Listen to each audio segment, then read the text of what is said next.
Hello and welcome to another edition of Math, Music, and More. I'm going to start off by saying if I sound kind of funny, I'm not trying to be French or Quebecois, I'm just fighting a nasty cold, but I can't help myself, so I had to create another episode. It is again about Laplace transforms, so if you like this stuff, like, subscribe, comment. I love the discussions around these things, so anything and everything is welcome. So let's go back to the Laplace transform. As you may remember from one of my previous videos, the Laplace transform of any function f of t is simply defined as the integral with limits from 0 to infinity of f of t e to the negative st dt. And I hope there isn't too much glare so you can actually see that okay. I'll try to use the rest of the board for the remainder of the talk. Well, while I'm lying around, serving my clients and then sometimes taking breaks during this horrible cold, I just started noodling around with the Laplace transform again because I haven't used it, as you know, in decades from my last video, and I just decided to play around and have fun during breaks. And I thought, well, what if I just took the derivative of this thing with respect to time? So if we took the derivative with respect to time of the Laplace transform of f of t, what would that actually be?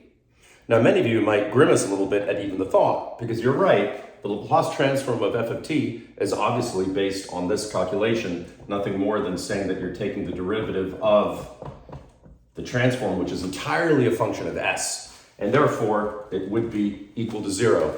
And I would say, you're absolutely right. There's nothing wrong with that conclusion. This is not a function of t anymore, therefore just taking the derivative with respect to t would always give you a 0. But I actually want to take this in a different direction.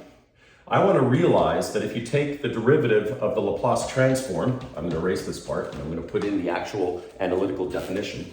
If you take the derivative of f of t e to the negative st dt from 0 to infinity, we could, using Leibniz's rule, just take this d dt and put it on the inside of the integrand. In other words, it becomes 0 to infinity of the partial derivative with respect to t of this thing, right? That's Leibniz's rule.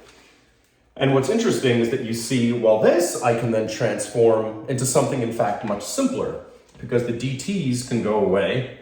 They, I hate to refer to them as ratios, but they sort of cancel each other out. And you're left with really just d of this thing from 0 to infinity. Well, anytime you have what is the integral of dx? Well, it's obviously just dx. What's the integral of dy? It is just y. And similarly, the integral of this differential is nothing more than the original function f of t times e to the negative st evaluated from 0 to infinity. Now we have something that we can actually evaluate. And when we evaluate this at infinity, we say that this term must go to 0.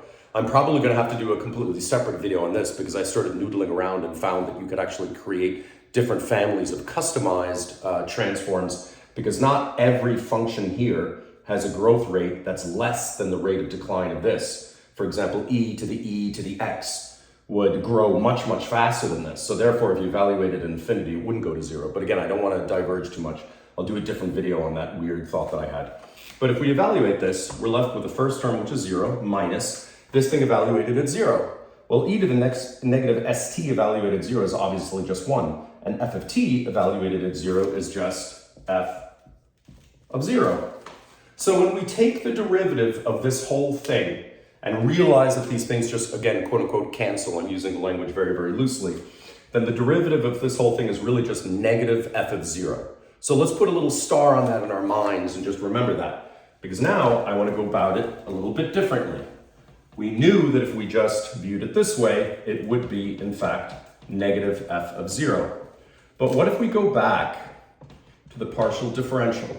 And instead of recognizing that rule, we actually would use the product rule. Well, we'd say it's the derivative of this thing, right, which is f prime of t times the second, which is e minus st, plus the first times the derivative of the second, which would be negative s times f of t e to the minus st.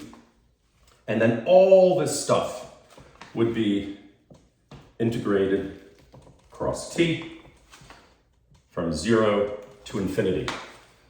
Now we have sort of an interesting thing. We have two terms, because if you look at this, f prime of t times e to the negative st integrated over time from 0 to infinity, this is really nothing more than the Laplace transform of f prime of t, by very definition of what a Laplace transform is. And similarly, if you were to look at the second term, negative s times f of t e to the negative st, that again looks like a Laplace transform. And since we're integrating with respect to time and not s, we can pull this out and realize it's actually minus s times the Laplace transform of f of t.